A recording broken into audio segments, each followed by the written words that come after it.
The Witcher 3 Wild Hunt Hearts of Stone, released on the 13th of October 2015. 5 whole years on, and it is still one of the best expansions for any game that I've ever played. The Witcher 3 base game to me is a benchmark of quality within the now obnoxiously broad RPG genre, which I have already expressed in a video not too dissimilar to this one that I posted back in May. It's no shocker that I hold the expansions to the game in an equally high regard, considering I find the level of quality flowing from the base game into the DLCs, if anything, is higher, let alone consistent. I'm sure I'll delve into Blood and Wine when that game eventually reaches its 5-year-old mark, but today's video is going to focus entirely on Hearts of Stone. So you're probably wondering, what made Hearts of Stone so compelling? What captivated me, made it stand out? What did it realise that others have attempted but haven't managed? Well, it's quite simple, and it begins and ends with the story's antagonist, of sorts anyway. Confronting O'Dimm, the Man of Glass, Master Mirror. A character seemingly harmless when we first met him at the beginning of The Witcher 3 Wild Hunt, but in this story we quickly come to learn that he's much more than a simple merchant of mirrors, or a mangy vagrant as he puts it. He's something much more sinister indeed. Evil incarnate. An antagonist existing for the sake of evil in any narrative is often cause for me to roll my eyes and lose interest in a villain, but Confronting O'Dimm is a rare exception of a character that exists for the sake of evil working and functioning within a narrative in a satisfying way. Because that's only how it looks at face value. There's actually more to this character depending on how you look at it. Confronting O'Dimm is arguably the most intriguing character in the Witcher games universe, and so this video will be mostly dedicated to him and how CD Projekt Red mastered evil and twisted it into a compelling story. Please enjoy. What's going on? Where am I? Greetings, Geralt. Remember me?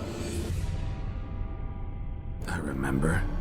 We met in White Orchard. You're... Confronting O'Dimm, known also as Master Mirror. I helped you find your Yennefer.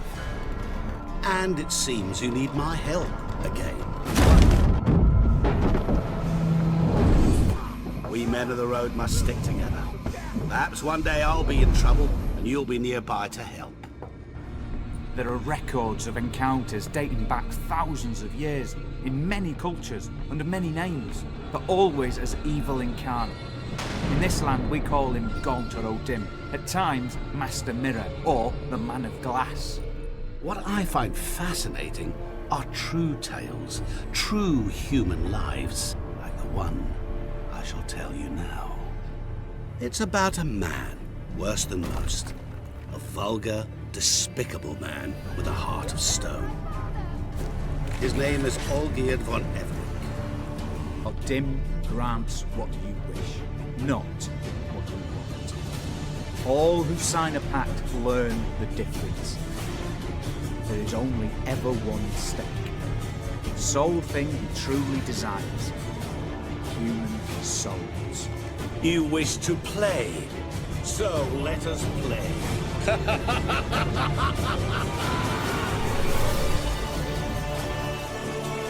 That demon sent you. I mistook you for another. You're not human, that's clear. So what are you? Do you really wish to know? Beware of the one called the Man of Glass. Stand in his way, and you'll meet a fate worse than death. Seek salvation in glass that can't be broken. You cheated me! Do not interfere, Witcher. You didn't expect it to be that easy, did you? Game over.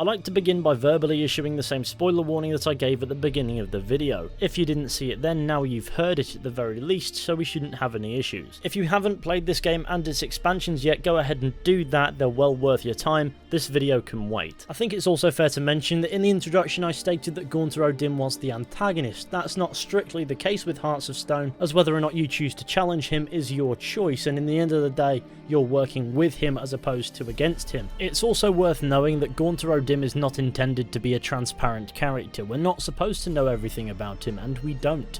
There are lots of theories getting about that he could be God, hence the initials G-O-D, or that he could be the devil, or even some agent of the devil, or just the Witcher equivalent to all of these theories. All that can be agreed upon is that his existence eludes all comprehension of the Witcher universe. He's deliberately ambiguous, but unambiguously evil. He seems to thrive on playing with his victims, granting them wishes but corrupting them in ways that only cause pain, boldening the fine line between wishes and wants. Which brings us to the story of Hearts of Stone, but before we go into that, let's go over our encounter with Confronting O'Dimm in the main story. We first meet Confronting O'Dimm in White Orchard inside the first half an hour. Geralt mentions that he's looking for Yennefer of Vengerberg without mentioning her name, and Confronting O'Dimm instantly knows who he's talking about. O'Dimm gives Geralt a lead, then curiously asks if his search is about love. You can answer this any which way, but after the conversation, O'Dimm stands up and says that we men of the road must stick together. Perhaps one day I'll be in trouble and you'll be around to help. Then walking out of Geralt's eyesight and seemingly disappearing into thin air. At this given moment, this encounter seems completely insignificant, and a lot of players may even forget entirely who this guy was until the Hearts of Stone expansion begins. We do get to learn Confronting O'Dimm's name here, and that he was once a humble merchant of mirrors, referring to himself as a mangy vagrant. It's a very interesting interaction to put at the very beginning of the game, and it can so very easily be dismissed. Small detail you may not notice, he's actually in the floor. This isn't the only time Master Mirror is alluded to in the main quest. The other time is with the dwarves that you meet on the Isle of Mists, which is where you find Ciri. They steal the boat and leave you behind. As it turns out, they're a band of thieves anyway, but you can meet them again in White Orchard at the very end of the game, where they've stolen from the wrong people yet again, the religious cult of the Eternal Fire. They come a-looking after the dwarves hide, and you can either sell them out or help them. If you choose to help them, they'll tell you about what they stole, but more interestingly, they'll tell you about the buyer. A Mr. Mirrory. A funny name, but he paid them well. The item in question with this particular transaction was a gold chalice. I can't explain to you why, but with a name like Mr. Mirrory, remember that games do everything on purpose because it's all made handcrafted with care, especially in the case of The Witcher 3. And thus we can infer that this indeed means Confronting O'Dimm was the buyer the dwarves were talking about. In the Hearts of Stone expansion, it begins like any other Witcher contract. Geralt reads a notice posted by Olgierd von Everett regarding a monster that needs slaying. Geralt can have a conversation with the man putting the notice on the notice board, and for a split second in the background you can see a familiar face. This is so easy to miss because we can only see this guy for about a second, but if it isn't the mangy vagrant, Confronting O'Dimm. This is the most subtle indicator that the Witcher contract we're about to undertake is anything but ordinary. So now we ride out to meet Olgierd von Everett, arriving at a homestead and first meeting his unsavoury company. They seem to be of the rough variety, and initiate interactions with Geralt by taking the piss. Upstairs we meet with Olgierd von Everett, who sends us to kill a monster in the sewers of Oxenfurt. We head to the sewers of Oxenfurt where we meet Shani. It's here where we begin to learn a great deal about the beast we're dealing with. The gooey slime all over the place, for example, is causing illnesses around Oxenfurt, and also that there's a rumour circulating that the beast down here is actually a prince, and to break the curse essentially a maiden must woo it. Geralt dismisses this and fights the monster, which turns out to be a giant toad. And Jesus Christ, this fight is total agony. It may take you a couple of attempts, but once defeated, we learn that the toad is indeed a human that was cursed, and that human turned out to be an Ephiri prince that we killed. So, conveniently of course, more Ephiri people show up and essentially take Geralt prisoner for killing their prince. Next thing we know, Geralt is a prisoner aboard a ship. It is here where Confronting O'Dimm emerges to help us once more. How he got on board the ship is a good question, but I think we've already figured out that he can come and go as he pleases, disappearing and appearing out of nowhere. He agrees to help us escape this ship on condition that we return the favour, that being that we meet him at midnight at the crossroads under the willows near the village of Yantra, where he will then tell us the nature of that favour. enforcing the pact by branding Geralt's face with a mark, to show that they are associates, then snapping a spoon and seemingly disappearing. Moments later a storm hits and the ship is destroyed. Once you've escaped the Ephiri, it's worth heading to the crossroads in the daytime, as you'll hear the children singing a fascinating rhyme. Smile fair as spring, as towards him he draws you. His tongue sharp and silvery as he implores you. Your wishes he grants as he swears to adore you. Gold, silver, jewels, he lays riches before you. Dues need be repaid, and he will come for you. All to reclaim, no smile to console you. He'll snare you in bonds, eyes glowing a fire, to gore and torment you till the stars expire. Interestingly, this is in the rhyme of the soundtrack of the expansion. It's also worth mentioning the significance of crossroads. In a lot of folklore and mythology, crossroads represent a tear between two worlds, a middle ground in which supernatural entities can be contacted. For example, if you were to do a deal with the devil, you would do so at a crossroads. At midnight he will appear, sat atop the marker post at the crossroads, as he creepily whistles the Hearts of Stone melody. O'Dimm will mention how he finds it odd that people feel the need to repay debts of gratitude, even the most rotten scoundrels, stating that Geralt really must explain that to him one day. Is he curious, or is he mocking mortals? Geralt speculates that O'Dimm is a mage. O'Dimm responds by saying that he cannot stand spells. Childish hocus pocus just doesn't interest him. Thus it's very obvious that Gaunter O'Dimm is not a mage, and therefore is much more. He then goes on to say that he's more interested in real, authentic human lives. Specifically currently a vulgar, despicable man with a heart of stone, who refuses to pay his debt to O'Dimm.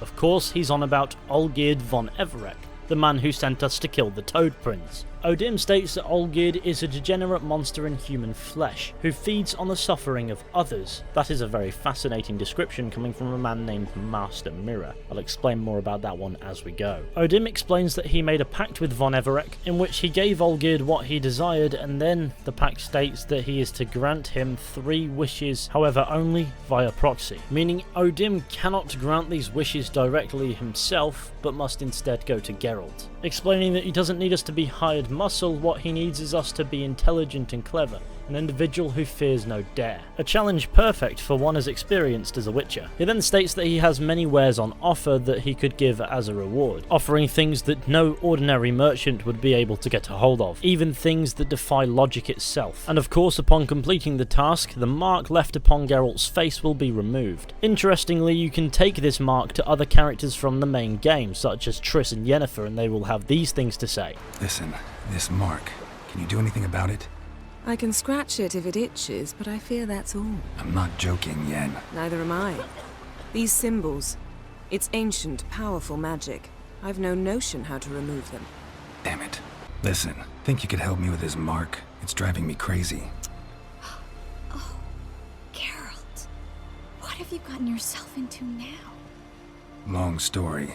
Can you get rid of this thing? Afraid not. And I doubt anyone else will be able to either. I'm so sorry. Folk give me strange looks anyway. Guess I ought to be used to it. We learn that the mark is ancient, powerful magic that only Gaunter O'Dimm appears to know, and it functions as insurance that Geralt will complete Gaunter O'Dimm's task. But the fact that he knows this otherwise unknown ancient, powerful magic that is beyond the grasp of modern mages and witches is indication enough that O'Dimm is indeed a powerful entity, one we should not look to cross. When asking O'Dimm if he wanted anything else from Geralt, he simply responds with honesty. Before we move on from here, there are 2 more things worthy of note. Firstly, at this crossroads you will find a signpost. In the first line it mentions the word devil. The word devil is often mentioned offhand around places where you meet with Gaunter O'Dimm, sometimes in that very same scene. Who you gabbing with? With no one. Never liked boats. Not one bit. I heave like devils. Make me stomach churn. What the devil? Why is there a fly in my soup? Could this be a hint towards the true identity of Master Mirror? Also, you can shirk this meeting altogether and head straight for Olgierd von Everec. If you do so, just before you reach the homestead, Confronting O'Dimm will appear in a tree. Not best pleased that you decided not to honour your bargain. He states that he finds it odd that even the worst scum feel an inner compunction to repay their debts of gratitude, but not Geralt. Geralt states that Witcher mutation stripped him of all kinds of human compunctions. O'Dimm states that that's an interesting bit of information that they will have to discuss at length later. Does that mean that his knowledge about witches is somewhat incomplete and that he's still learning? Honestly, I don't think so. In the Witcher universe, it's commonly accepted amongst most NPCs that witches have been mutated to the point where they don't have emotion. However, we see plenty of examples in the Witcher games that prove that that statement is clearly not true. At least not anywhere close to the extent which people believe. Just the same, Geralt uses this folk misconception to avoid difficult conversations with people he does not trust. So I think when O'Dimm says interesting bit of information, what he's actually saying is, we both know that that's bullshit. Confronting O'Dimm is not very direct in his wording. We don't learn much necessarily from what he says, but instead from CD Projekt Red's attention to detail. We return to the house where we met Olgierd von Everec only to find it on fire, because naturally. We find two of his brigands attempting to execute some man. We can choose to intervene or not. If we do, Olgierd will come and fight you. If you don't, somebody else will deal a mortal blow on Olgierd von Everec, which you'd think would kill the man, but no. As it turns out, he cannot be killed, but he says that not dying doesn't mean living your life to the full. He also notices the mark on Geralt's face and warns him that he's dealing with a very dangerous man. Speak of the devil and he doth appear. O'Dimm arrives and tells us that Olgierd von Everec knew that the toad in the sewers of Oxenfurt was in fact an Ophiri prince, and that Olgierd himself was the one that cursed the prince, because his betrothed Iris was to marry this prince instead of him at the will of her family. After O'Dimm leaves, Olgierd and Geralt talk about the three wishes. Olgierd tries to make them impossible in the sense that he doesn't want them fulfilled, and so here is what he asks. First, we are to bring him the house of Maximilian Borsodi. Then we are to find Olgierd's brother Vlodimir and show him the time of his life. As for the third request, he'll tell us after we've completed the first two.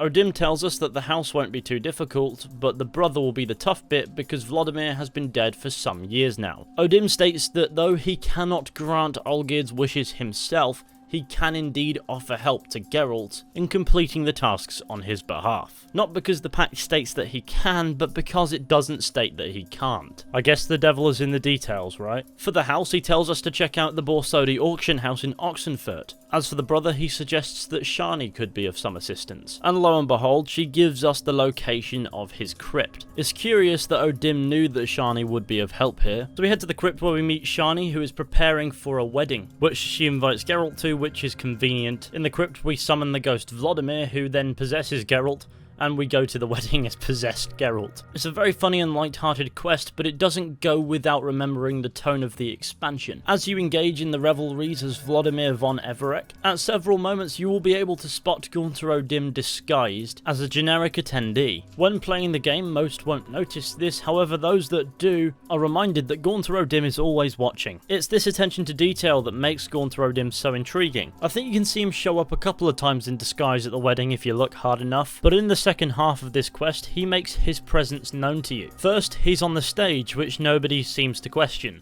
When Vlodimir next steps out of Geralt's body, Geralt tells Shani that the man on the stage was Confronting O'Dimm. Geralt states that he finds it odd that he swung by. Vlodimir, in his ignorance, suggests that maybe O'Dimm was simply in the area and decided to drop by on a whim. But Geralt already knows that Confronting O'Dimm never does anything simply, and certainly not on a whim. Before he can go over and speak to him, Vlodimir repossesses Geralt, but you can still go over there where you'll find him having a conversation with a couple of elderly ladies talking about the most important ingredient in gingerbread: time. Were he mortal, what he was explaining could be considered pretentious, but he is so much more. Maybe he's just trying to be helpful with these old ladies, but it's likely more accurate that he's entertaining himself. Either way, afterwards he'll go and say hello to Shani, who finds it quite curious that he knows a lot about gingerbread. O'Dimm simply responds by saying that he knows a lot about everything. Vlodimir, in Geralt's body, questions O'Dimm and asks him what he knows about him. O'Dimm sees straight through Geralt and sees Vlodimir, telling him that he was always the worst brother. Olgierd was stronger, faster, wittier, had a truer shot and was always better than Vlodimir in every sense. He suggests that Vlodimir maybe envied Olgierd, but so far everything Vlodimir said about Olgierd, including what he says in this conversation, would suggest that Vlodimir thought the world of his brother. This is the perfect time to mention that Geralt is wearing ass ears. It's not relevant, it's just funny.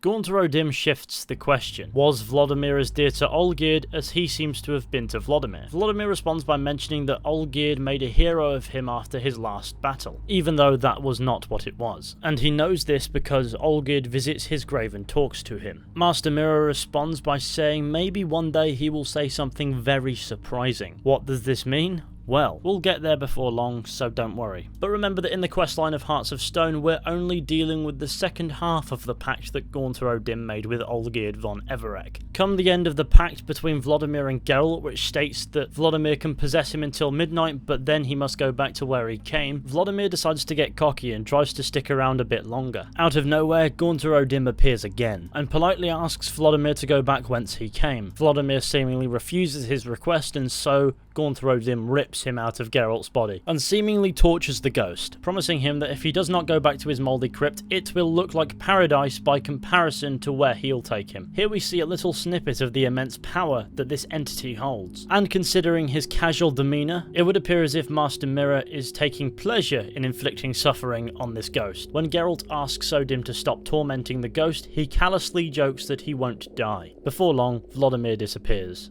O'Dimm explaining after that he needn't have made Vlodimir suffer, but he could. O'Dimm then suggests that Geralt sticks around, stating that he saw how Shani and Geralt look at one another, and he just so happens to know the history they share. When asked how he knows this, O'Dimm simply responds with, "Would you ask an eagle how it knows how to fly?" Which means knowing about people's lives is in O'Dimm's nature. Of course, Geralt bottles this by being reluctant, and then Confronting O'Dimm dishes out some friendly advice. Women are simple, the problem is that men are hopeless fools. Bring Shani a drink or pick her some flowers, and she'll get over it in a snap. They needn't wind up bound in a contract they'll never escape. O'Dimm advises Geralt to seize the night and have fun, and then does a bow that can only be described as creepy, and disappears. And so of course Geralt found the nearest bottle of something alcoholic, and the rest is history. Unfortunately, it's history that has to be censored. Before that, Geralt and Shani nick a boat, and Shani asks Geralt to row her to the moon.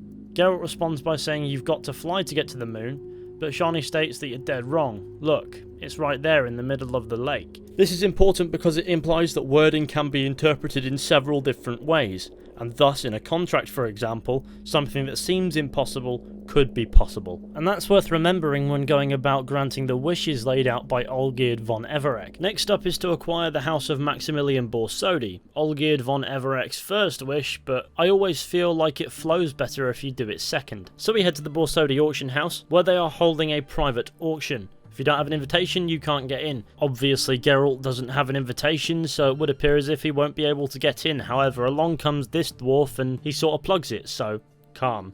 Once inside the auction house, you can take a look around and speak to a few characters. None are especially relevant to the topic of Confronting O'Dimm, which is the focus of this video, but there are a few cool ones worthy of note, such as this old lady who knew Vesemir. You can also purchase some Witcher-related diagrams and recipes from her. There's also a merchant in here who gives you a tip to buy the painting by an artist known as Van Rohe, as there is a merchant out there who we can pay quite a lot of money for it. And it's fascinating because Van Rohe is actually the pen name of Iris von Everec, Olgierd's betrothed/wife. As you take your seat as the auction begins, in the background you can see yet again Confronting O'Dimm is watching, this time disguised as an aristocrat. The Merchant of Mirrors can get anywhere. This is not somebody you can escape. The auction begins and you can buy a few pieces, but it's not really why you're here. You're here to speak to Horst Borsodi, who is not best pleased that you showed up uninvited, and no matter what dialogue exchange you choose to go for, you will get yourself kicked out. He doesn't yield any real information about anything valuable, so it doesn't really matter. Once outside, the guards decide it's time to fight you, because they're idiots. Why would you fight a Witcher? They're only lightning-fast monster-slaying killing machines. After quickly dealing with these morons, we run into a hooded figure, who tells us that Maximilian Borsodi's house is in the vault below the auction house, and that he won't get in there alone. It would now appear as if we are planning a heist. Horst Borsodi had his chance to play nice. The mysterious man asks us to meet him at an alchemist's hut in the woods, and always on my way there I'm attacked by this bloody boar. I'm not sure if it's a part of the DLC or anything, but it always happens. Anyway, we get to the hut, find some fallen knights and kill them all, then head on inside down into a basement where we meet with the mysterious man again. Here he gives us some details about the heist. First and foremost, we need to recruit a couple of people. We get 2 options for each recruit, and so you have a choice as to which ones you want and which ones you don't. I tend to go for the easiest ones to recruit, which wind up being Eveline Gallo and Casimir Bassi, the latter of which we find atop his roof with explosives threatening to blow himself up. And oh, would you look at that, look who's watching again. We're starting to make a habit of this, aren't we, Gaunter? Anyway, Casimir isn't too difficult to talk down, just call him pathetic. Then he drops to the ground to fight you, you beat him senseless and he snaps out of it, agreeing to join you because his wife and kids left him so he has nothing else to lose. Then we pay off the auction house cook to sabotage the meals of a few guards to make the heist easier. For some fucking reason, he's sat there fishing with his chef hat on, and then once we're sorted, we head back and devise our plan. To be honest, it's pretty simple and doesn't really matter in the context of Confronting O'Dimm. I'm just trying to gloss through this so I don't skip out on it, but it's pretty simple. We break into the Borsodi auction house, but plans go awry and it turns into a bit of a hostage situation. When the negotiator is speaking outside, behind him you may notice again Confronting O'Dimm, this time disguised as a Redanian crossbowman. It appears his generic face allows him to blend in with anyone. I do, however, believe this is the last time we see Confronting O'Dimm do this in the DLC, and I think he shows up a grand total of 6 times that I'm aware of. I only showed off one example from the wedding, but he shows up twice. Casimir blows the vault open downstairs, smashing all the windows and allowing the Redanians to storm the building. And so we kill them all and head down into the vault where Horst is hiding. Here the mystery man reveals himself to be Olgierd Borsodi, cheated out of his fortune by his brother. And now he wants revenge. We can either stand in his way or help him. Here I choose to help Olgierd because I have no reason to switch sides with Horst. He was being an arse to me earlier. It's kind of personal now. Olgierd beats him to death with a golden ornament thing.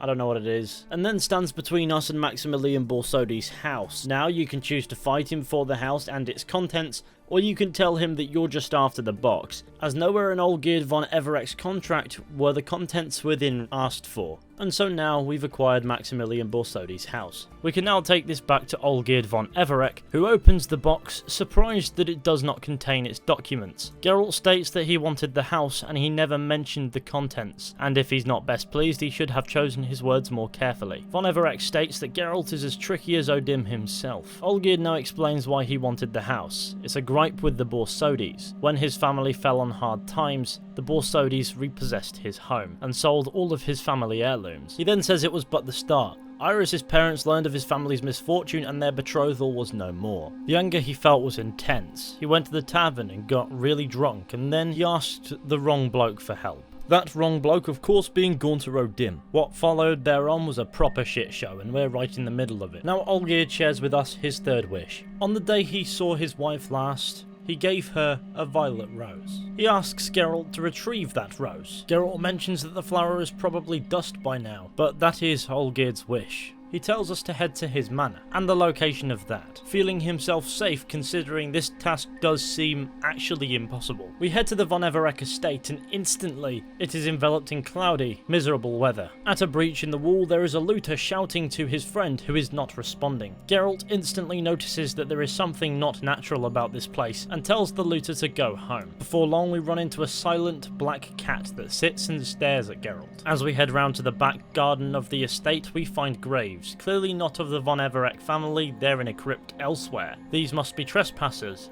but buried by whom? We soon find the body of the other looter, and standing over it, there appears to be a caretaker. But this is no ordinary caretaker, this is some abomination of a creature. It tries to kill us, so we kill it. Geralt examines the body and concludes that it's deformed so badly that it has no business being alive. And then that cat comes along and starts speaking, stating that philosophers still debate what it is to be alive exactly, and then a dog shows up. Geralt asks what they are and they respond with clearly not animals, but friends of the house. They tell us about the caretaker, the monster we just killed. It came from very far away and was summoned to guard Lady Iris and the home. He tended the garden and took care of unwanted guests. These strange entities point us in the direction of Iris. She is inside, upstairs in the bedchamber, and the caretaker has the key to open the rear door to the manor. It doesn't look like anybody lives here, and yet Iris is supposedly here. In a wraith-haunted place, I guess. When we head upstairs, the lights go dark for a moment and we're attacked by the wraith, which is not a good sign for Iris von Everec, as this wraith is most likely her. When we make it to the master bedroom, this fear is confirmed. Iris von Everec is dead. The dog tells us that we wish to see her, and there she is. And the cat entity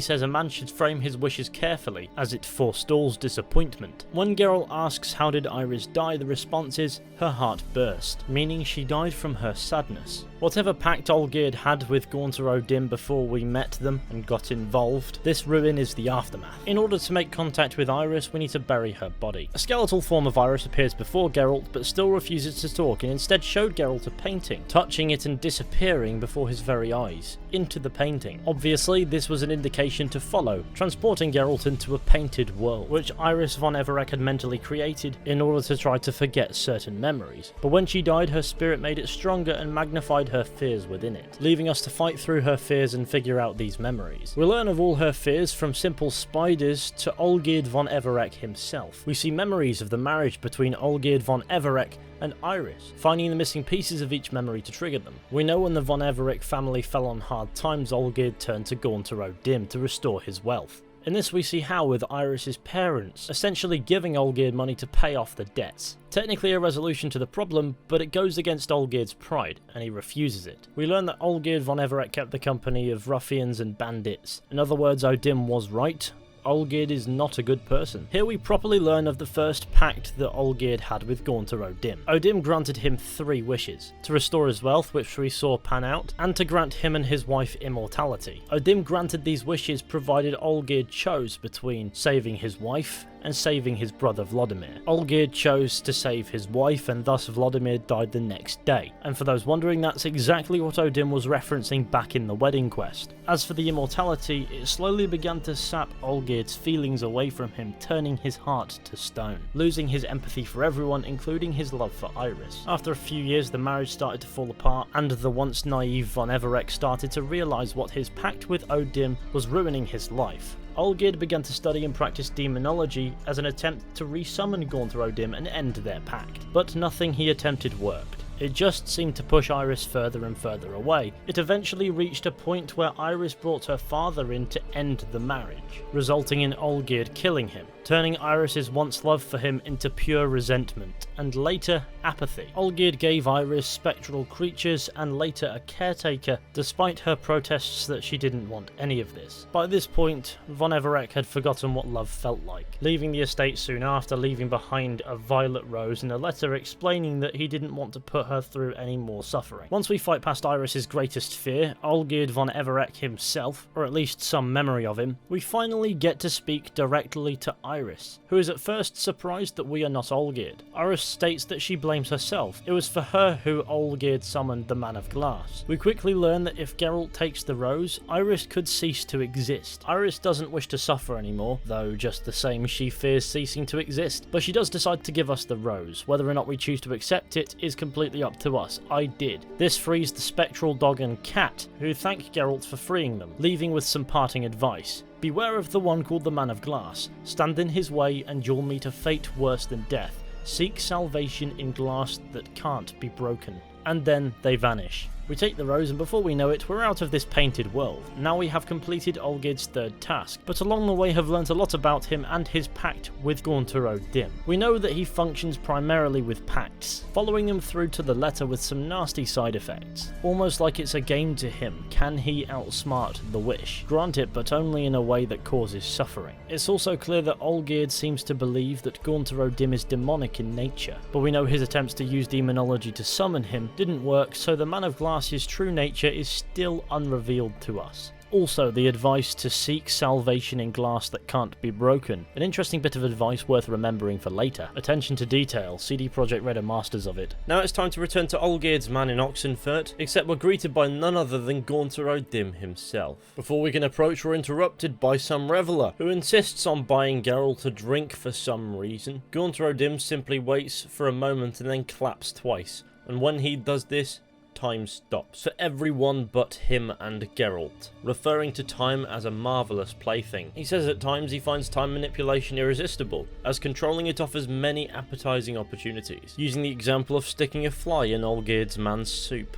I'm sure he'll love that. When Geralt asks, "Who are you really?" O'Dimm explains what it is that he does. In brief, he gives folk what they ask for. You might say he simply grants their wishes. Geralt mentions that it drops them in a world of hurt, to which O'Dimm responds with, "No, not I. That would be their poorly formulated wishes." O'Dimm is no cheat. He gives folk what they want, nothing more. That they often desire unworthy things, that is entirely the fault of their rotten natures. Geralt states that he knows O'Dimm is not human, so he asks him, is he a demon or a djinn? O'Dimm simply responds with, "Do you really wish to know?" Geralt says yes, and O'Dimm responds with, "No, Geralt, you don't.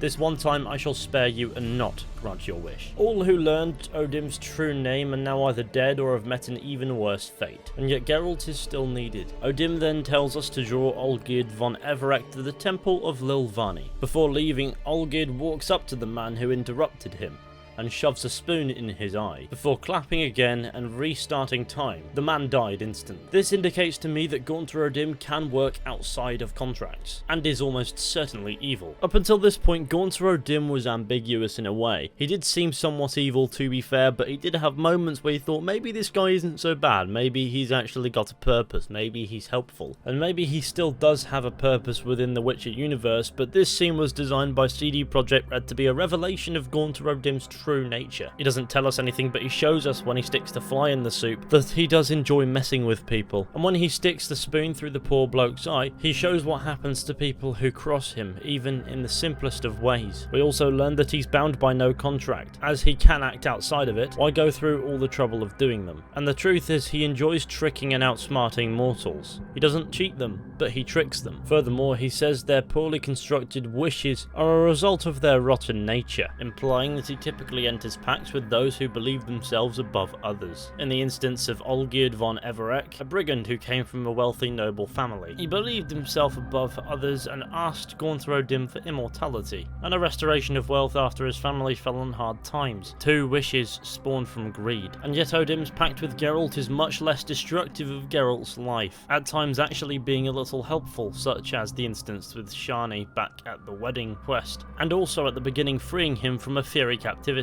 All he had to do to settle his own debt was settle somebody else's with O'Dimm. Is it because Geralt is simply a better person? Does O'Dimm see no desire to tear up his life, or is it simply because he sees no fun in doing so? I'm inclined to believe it's more likely due to the fact that he sees no fun in it, considering he just murdered a man for interrupting him, showing that no matter which way you cut this, the Man of Glass is certainly evil. Moving on, Geralt tells Olgierd's man to tell Olgierd to meet him at the temple of Lilvani. Before Geralt goes, the man tells him that Shani was looking for him. Now, doing this is optional, but I think meeting with her is incredibly important to the overall plot of Hearts of Stone. The relevance being, Shani knows of a Professor Premathine Shakeslock at the Oxenfurt Academy, who was an expert in the study of black magic, who was approached by Olgierd von Everec to do some research. The professor got worked up doing it and seemingly went insane. So of course this means we have to break into the Oxenfurt Academy to see what this guy's on about, because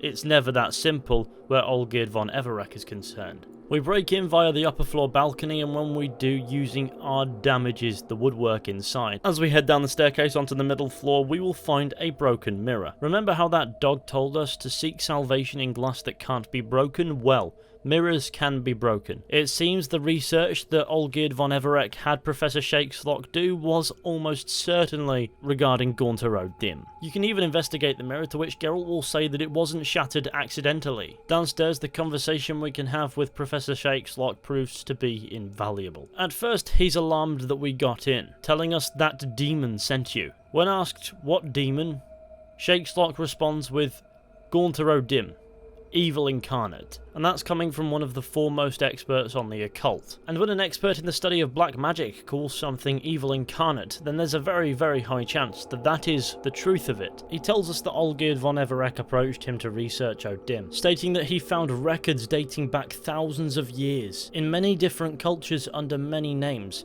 but always as evil incarnate. He also told us that in deciphering the ancient scrawlings, he went blind. But before he did, he learned a great deal. For example, he likes to play with his victims, and thrives on pacts, as we already know. Contracts which seem harmless, driving their parties to madness. We do find Shakeslock stood within a circle with a pentagram in it. We can ask him why, and he says that inside he's protected, as his research led Gaunter O'Dimm to pay him a visit, by which point Shakeslock was already blind, but he could see O'Dimm clearly. He said he was honoured that Shakeslock had taken such an interest in him, and wished to thank him, explaining that he'd taken a similar interest in Shakeslock, drawing a circle and stating that Shakeslock will be safe within it, but the moment he steps outside of it, he will die. Shakeslock tells us that Gaunter O'Dimm is no man, he is evil, not using the word descriptively, but instead as the entity that Gaunter O'Dimm is. He assumes many forms, and you'd be wise to forget about him or die. Many illnesses are treatable, but play with evil and medicine can be much harder to find. He tells us that O'Dimm grants what you wish, not what you want. All who sign a pact with him learn the difference. This is the part that's important. Shakeslock tells us that we can't kill evil, but he does tell us that his research told him of stories of a man who dissolved his pact with O'Dimm. O'Dimm wields contracts, word traps, duels of wits. If you challenge him to such a duel, he'll agree, and can be beaten. But there is only ever one stake.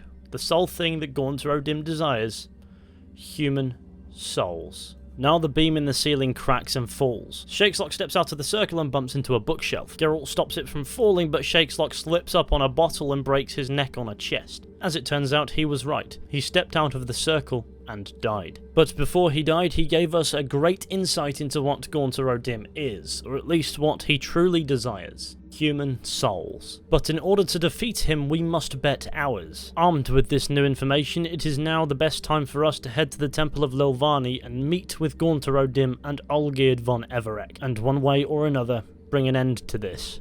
If we are to defeat O'Dimm, remember two things. Firstly, we must challenge him, and secondly, we must remember to seek salvation in glass that can't be broken. We arrive at the temple seemingly first, shortly after followed by Olgierd von Everec. Geralt gives von Everec Iris's violet rose, fulfilling the third wish. The only remaining aspect of the pact left to be fulfilled is that they must stand on the moon. Olgierd very suddenly feels an intense pain, as if a hot iron is piercing his chest. Gaunter O'Dimm appears, walking down invisible steps from the sky. When Olgierd asks O'Dimm what he wants, he simply responds with, "What do you mean, what?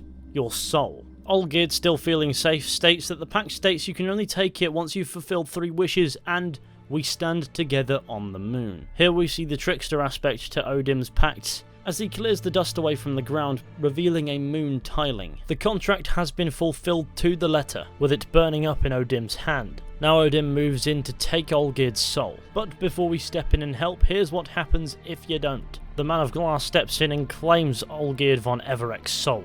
He rapidly ages before disintegrating into little more than a charred skull. Gaunter turns to us, removes the mark, and asks us to make a wish of him as our reward. Here's what we can wish for. We can wish to be as swift as the wind. We can wish to never go hungry again. We can ask for a bottle of vodka that is always full. We can ask to be rich.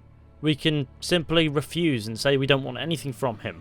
And interestingly, if you haven't found Ciri yet, you can ask him where Ciri is. This is the only interesting one, really. Sadly, O'Dimm cannot tell us where Ciri is, but he is certain that we will find her. She is hidden from O'Dimm's gaze, which means that there is power beyond Gaunter O'Dimm somewhere, and there is a limit to O'Dimm's power. O'Dimm tells us that a great danger lies in wait, and if you wish, he can tell us how we might evade it, and then proceeds to give us advice, basically listing all the decisions we can make to ensure that we get the best ending to the main story of The Witcher 3 Wild Hunt, or at least the ending that's widely considered to be the best. If you play Hearts of Stone in the middle of the main quest, it is worth paying attention to, as what he says is genuinely very helpful. Once he's granted our wish or we've refused him, he begins to whistle and walks off, and that is where the DLC ends if you don't choose to help Olgierd. If you do, on the other hand, you stop Gaunter O'Dimm before he can retrieve Olgierd's soul. We challenge him to play for it. If Geralt loses, O'Dimm takes his soul too.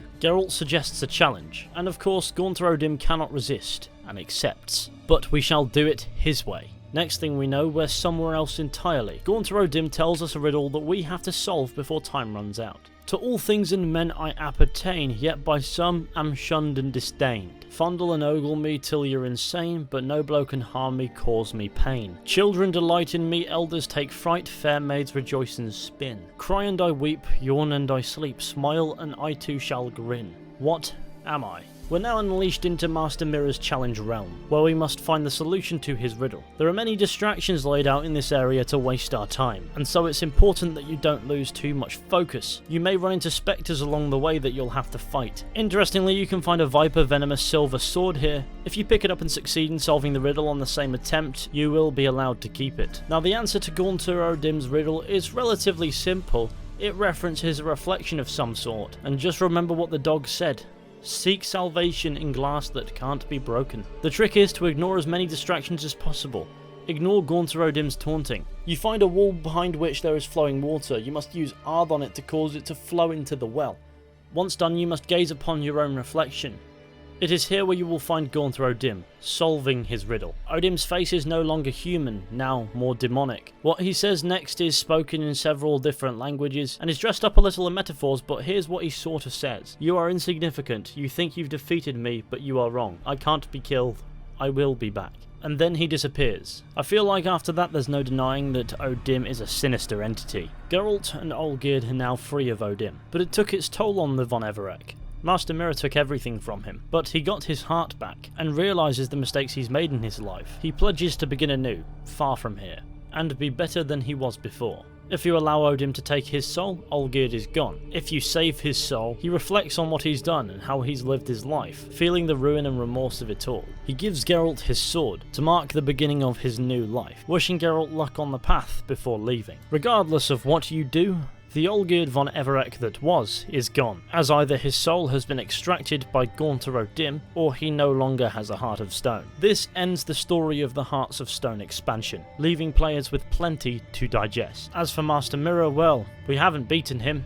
He said so himself. The story of Hearts of Stone isn't about defeating evil, it's more about surviving it. And while Confronting O'Dimm is certainly in a lot of aspects a very evil, sinister character, but what he is exactly is designed to elude our understanding. There's plenty to suggest he could be a demon, but I think it's more likely that the hints at him being the devil are more accurate. I feel like he's the Witcher equivalent to the devil. Not exactly the devil, but a deity nonetheless, capable of doing great evils, sometimes unreasonably so, but we've also seen him be helpful, and that's where I believe the name Master Mirror gains its significance. When he deals a pact with an individual, how he acts is a reflection of who he's dealing with. In Geralt's case, his heart is pure, and thus he can fulfill his pact with Confronting O'Dimm and remain unscathed. He at times even offers his assistance outside of his pacts. But for those who wrong others, or even him, pacts with Confronting O'Dimm tend to not pan out in their favour, granting their wishes and making them reflect, is this really what they wanted? And the answer is often no. But O'Dimm enjoys every second of tormenting his victims. We know that he operates through pacts mostly for his enjoyment, being perfectly capable of doing harm to mortals outside of them. But were he evil for the sake of being evil in every single sense, surely he'd have done a lot more damage to a lot more people than he actually does in what we've seen. And that's the thing, we do know a lot about Confronting O'Dimm, but at the same time he still eludes our understanding. He's more than likely a god of some sort. As you'll recall, god is literally his initials. But what his purpose is, if he has one, is still a mystery. And that right there is where CD Projekt Red mastered evil in The Witcher 3 Hearts of Stone. Whether you see Confronting O'Dimm as an analogy for the devil, or as some other kind of sinister entity, Confronting O'Dimm is a character that seemingly exists for the sake of pure evil, delivered in an ambiguous way that keeps fans speculating and curious. There's always another question to be answered, and there's no chance that I have the brain to answer them all, and I don't get the vibe any one player ever will. Who and what Confronting O'Dimm is within the confines of the Witcher universe is very curious.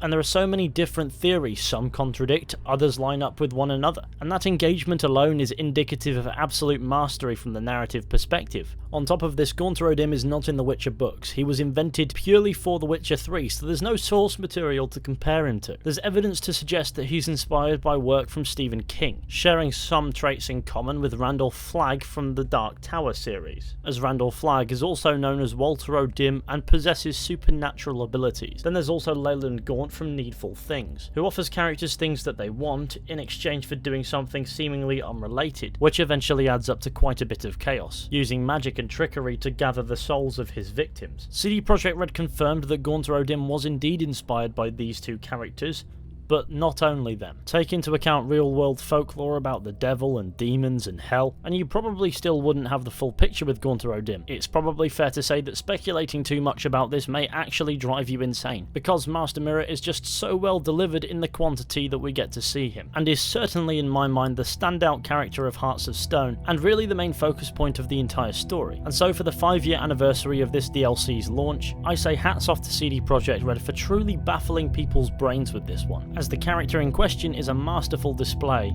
of pure evil. That concludes this video on The Witcher 3 Hearts of Stone. I know it's been a long and probably somewhat confusing one, but I genuinely believe that this expansion is truly a masterfully told story, with the focus of which being an entity that eludes all understanding. The DLC was incredible for many different reasons, this one was just the biggest one. But of course I do look forward to seeing what you have to say down in the comments section. And so thank you all for watching this very hefty video. I do hope that you enjoyed. Be sure to go ahead, leave a like, subscribe, share the channel with your friends and all that wonderful stuff. That would be fantastic. And with any luck, I'll be seeing you all very soon with another video at some point. I will be doing a video on The Witcher 3 Blood and Wine when that reaches its 5-year mark, and that expansion also features a reference to Confronting O'Dimm, so that'll be cool to do, though I doubt Master Mirror will be my focus of that video, but that's still quite a good ways off, so there'll be plenty of stuff in between. But until the next video, I shall leave you all with an outro that I think is truly magical, and that is of course this barkeep being absolutely mental. So, goodbye.